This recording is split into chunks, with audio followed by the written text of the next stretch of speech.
Henry Cejudo stated in a recent Pound for Pound podcast that he thinks the UFC will soon announce Ilia Topuria versus Islam Makhachev. According to Henry, El Matador will have to go the contender route if he doesn't defeat two legends, Max Holloway and Alexander Volkanovski, to advance directly to a lightweight title fight. According to reports, his team turned down the UFC's offer of a bout with Arman Suyan. Cejudo claims that's because they're staring straight at Makhachev, and Arman is a tough, high-pressure fighter. Henry also analyzed the bout, stating that he may face danger if Islam fails to grab an early takedown. He emphasized that Ilia's striking is not only strong but also erratic. Because of his frequent level changes and high and low-level attacks, it is challenging to timing counters or takedowns. With Islam running out of new opponents and an unbeaten champion with superstar potential, Henry thinks this is the fight the UFC wants to produce. In his opinion, it is the organization's top priority in the lightweight division at the moment. The timing is appropriate. I think he should fight Islam Makhachev.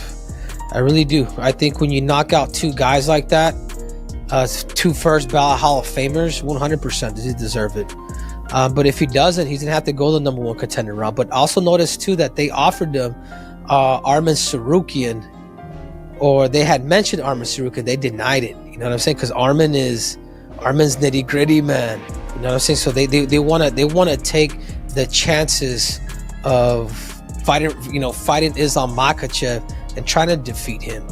And I tell you what, man, if Islam cannot take Ilia down, or if he doesn't take him down early, dude, it could be very problematic for a guy like Islam Makhachev. I know Ramadan was a big discussion there. And I know it's going to be, I want to say it's over in April, if I'm correct. So April, May, so we're looking at sometime in June for Ilia Topuria versus Islam Makhachev. Dustin Poirier discussed the potential effects of Anvi's wrestling on the impending bout between Alex Pereira and Majeddin Ali on the Out of Pocket podcast. This fight is unpredictable because Anv isn't your typical wrestler. He's not just about grinding guys out, he's also a skilled kickboxer, Keir said. Dustin pointed out that Pereira has previously been susceptible to takedowns, and that Analia's decision to eliminate him could provide a serious obstacle for him. But Pereira's strength is the X factor. Even while the matchup would be difficult, it might be lights out if Analia makes one mistake. Given Pereira's enormous star power and his capacity to engage with supporters in spite of a language barrier, Poirier leaned towards selecting him. Additionally, Poirier revealed that he had met Pereira face-to-face and that he exudes a distinct charisma and aura. There is something special about Alex that makes him stand out from the majority of fighters. In the end, Dustin thinks Alex is superior. He has already established himself as a worldwide MMA legend,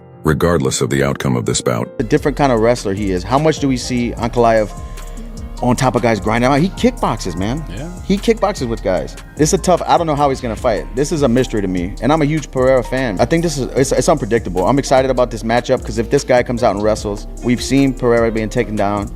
We've got to see his get-ups. You know, I know he's good everywhere, but he has God-given power, man. Yeah. One mistake from Ankalaev and the fight's over. I'm excited about that one, but I'm still picking Pereira. Yeah, and you don't see that much when guys don't speak English. Yeah. But his star power is like crossed over. You know, usually in America, you need to be able to speak a little bit of English to kind of get the hype train. Yeah, but this guy, you don't need it. And he just has such like a stoic demeanor. I've been around him a few times, and the guy's like different.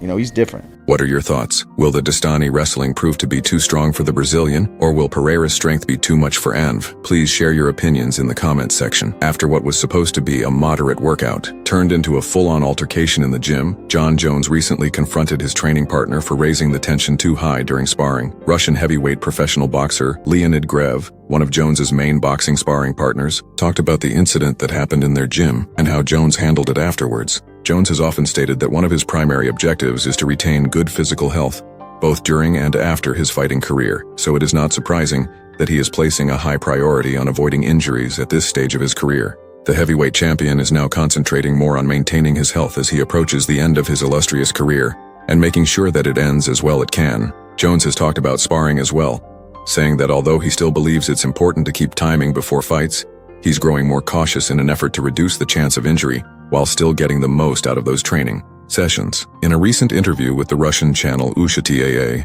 Grev shared a particularly intense moment from a sparring session with Jones that happened in the gym. According to Grev, he started to up the ante during their sparring, which caused Jones to match his pace and become more aggressive. When the session ended, Jones pulled Grev aside to express his disapproval and to warn him to be more cautious going forward. Here is how Grev recounted the exchange. "Since I am a boxer and it is normal for us to go hard, I am accustomed to it, and it can be instinctive.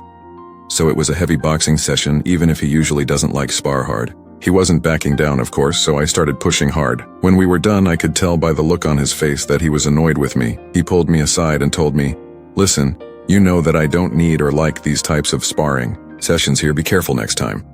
I said, "Yes, no problem, boss, whatever you say," and that was that. Michael Chandler just appeared on the Zach Gelb program and spoke to Dustin Poirier.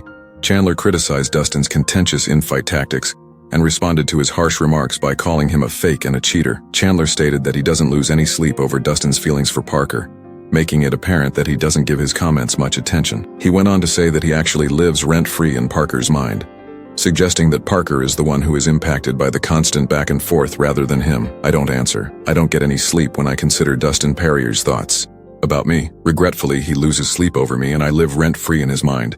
I don't give him any thought, it's not a huge concern, and will continue on. Despite their hostility, I don't mind that not everyone will like you. Chandler unexpectedly defeated Paddy Pimblett at UFC 314 thanks to Poirier's selection. Prior to this bout, Chandler will compete against Pimble in the co-main event of UFC 314 in Miami, Florida, which features Alexander Volkanovski versus Diego Lopez as the main event. The idea of Poirier versus Pimblett had been discussed in the MMA community in February, but Poirier turned it down in favor of preparing for his farewell fight against UFC legends, with Paddy now taking on Chandler. Despite his dislike for Chandler, Poirier contributed a startling forecast. It's obvious that Poirier may not be a fan of Chandler personally, but he respects his skills in the cage enough to make the decision.